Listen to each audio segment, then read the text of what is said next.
let me tell you about this speaker, Mr. Satya Tripathi. Welcome.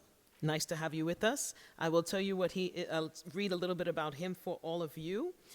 He actually is the Secretary General of Global Alliances for the Sustainable Planet, and he is going to speak about, is there a business case for sustainability? Let me tell you a little bit about him before he comes up. As I mentioned, he's Secretary General of the Global Alliance for Sustainable Planet. He's a seasoned development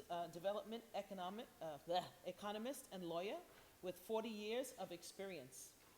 As Chancellor of Kalinga Institute of Social Sciences, the world's largest institute for indigenous cultures, and a Senior Distinguished Fellow at the World Agroforestry Center, he made significant contributions.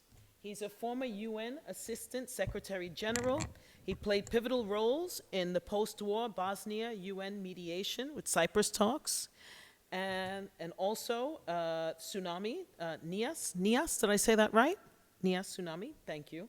And he is spearheaded initiatives like the Tropical Landscapes Finance Facility and Sustainable India Finance Facility. He's demonstrating a commitment to large-scale private finance for transformative social and environmental impact in developing countries. With that, our final speaker before lunch, Mr. Tripathi. Let's welcome him.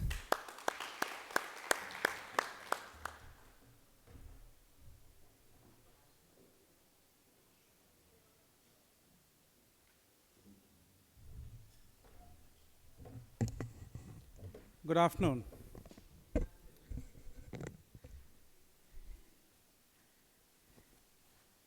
You know, it's said that you have to be very brave to stand between a hungry crowd and lunch. But I asked for it, so it's not the organizers that put me in this slot. I was speaking to 1,000-odd young children this morning, so to the keynote that was scheduled for morning, I requested the organizers to kindly find another time slot. It was always fascinating to talk to young people. Not that. Take the mic? Okay.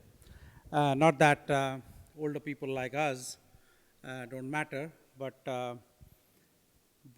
you know, the time span in terms of molding minds and unleashing their talent onto the world stage is always a very fulfilling experience for an adult, such as myself and yourselves.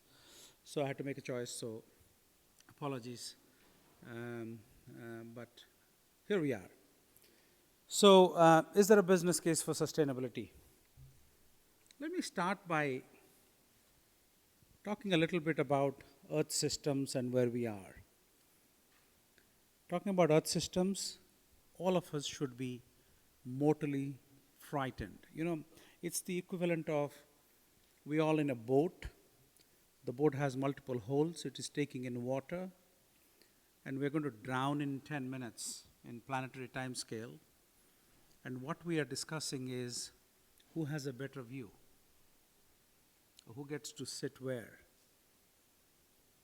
instead of trying to plug those holes. That's the equivalent of where we are now. Let me explain. In the last 100 years, the damage we have done to the planet is equivalent to what we had done in the last 1,000,000 years. There's no better way of putting it. The current carbon concentration in the atmosphere is 422 parts per million. The last time we were at that place was precisely 5 million years ago. And everything in nature exists in what biosphere scientists tell us is a range of tolerance. Everything. Everything that exists in nature exists within a range of tolerance. Take humans. 98.6 degrees is the body temperature that's normal. 8 degrees this way and 8 degrees that way, we're dead. No doctor can save you.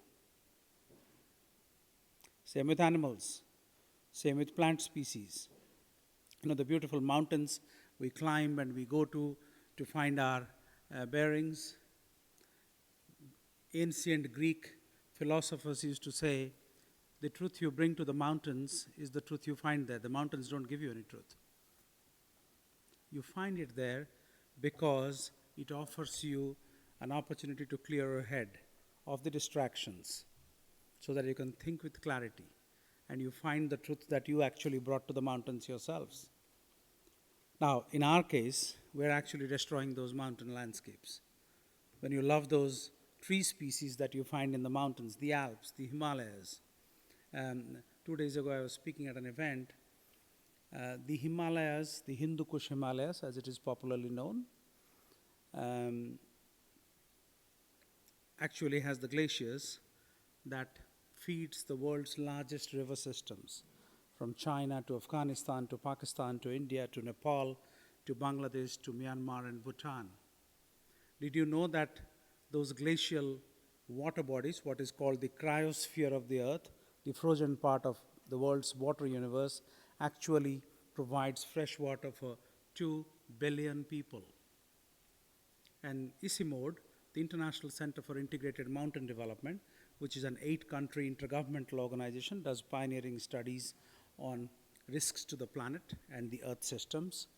Just last week came out with a report quantifying the data for us. You know, we talked about ESG, quantifying. You can't manage what you don't measure. Here's the measurement. The glaciers are melting at 65% faster than what they were at 2010. At that rate, in just a few decades, there will be no water on top of the Himalayas. The Arctic ice is melting 30 times faster than in the 90s, 30 times faster. The cyclones and the hurricanes, my wife teaches at IIT Madras. So Chennai had a horrible floods. And so they had to bring out rescue boats within the campus of the Indian Institute of Technology, Madras, to evacuate staff that are living there. Thankfully, she lives on the 3rd floor. So that's what is happening. The integrity of the Earth systems is collapsing. So, and why do you matter to that conversation? You matter because every decision matters. During Second World War, Churchill famously said, we're entering a period of consequences, where every decision has a consequence. When you're negotiating, you talk to people, we'll talk tomorrow. That's a decision you made. I can postpone this, Sometimes you decide not to decide. It's too contentious, let's meet in 3 months. Unfortunately, we lost that opportunity. That opportunity was perhaps 20 years ago. We have done literally nothing. We're just believing that somebody else is going to save us.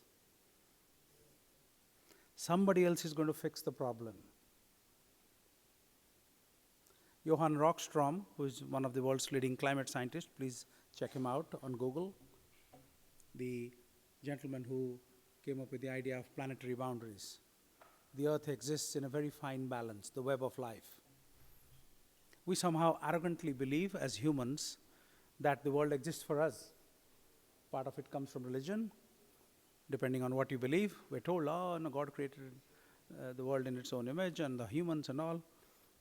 Now, that may be true because that's what we create God and God creates us. But the challenge is this, that there are 8 million species on the planet. We're just one of them. And we exist because others exist. The moment you destroy one species or 100 or 1,000, actually a million species are about to go extinct thanks to human behavior over the last 100 years. So if we are not changing, we are destroying ourselves. So that should be what ESG is all about. ESG is not about a few metrics and presenting facts in an appealing way to your shareholders. ESG in Earth system terms is about empathy. E for empathy. Because if you don't have sympathy is knowing how you feel. Empathy is feeling how you feel.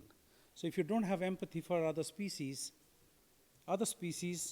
keep helping us. We keep telling, we worship an invisible God that no one has ever seen, and we destroy the visible God, which is Mother Nature, who's given us everything that we actually enjoy. Everything, the clothes we wear, the building, the lights, everything you can imagine that exists in the physical world comes from Mother Nature. You cannot keep taking with no consequence. You can keep taking, that's fine. We have the power. We as the human species, we have power. So we can certainly keep taking, but it has consequences.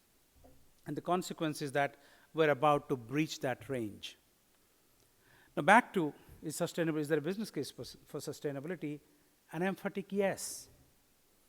If you go back to 2020, March, when COVID happened, and everybody got very worried that economic systems as we know it are collapsing, the SDG funds, there are a bunch of funds that only invest in SDG-focused company, Hermes and a few other companies.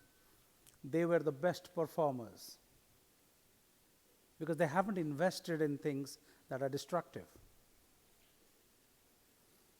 And if you're talking about business continuity, to continue to make profits, to be a meaningful part of the business community, the corporate world, you cannot continue to have a business if your supply chains completely get decimated. Then there is no business. And the supply chains all come from nature. So if you are using it within the threshold of renewal, you can keep doing business for as long as you want to, or you're profitable. But if you are not thinking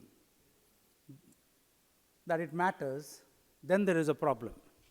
Can you alone solve a gigantic supply chain challenge for the whole planet? No, you can't, not as one company.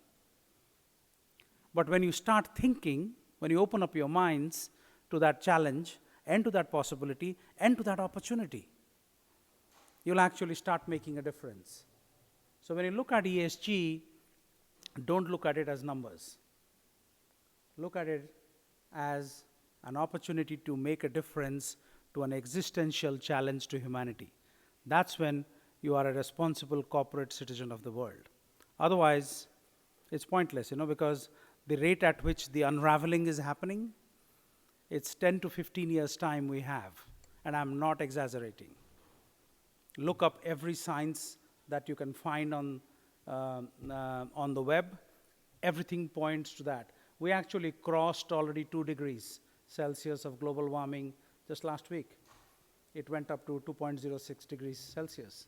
Yes, it's an aberration. We aren't at a stable state basis. We're not at 2 degrees. But in physics, an aberration, when it keeps happening repeatedly, then it becomes a constant. So it should worry us quite a bit. And the people that can make that difference is the people in this room. And you can do that not by, panicking and worrying, and not like that. That doesn't help anyone.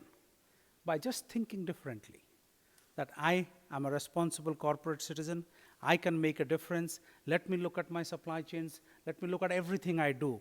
What can I change? Even changing a light bulb has consequences.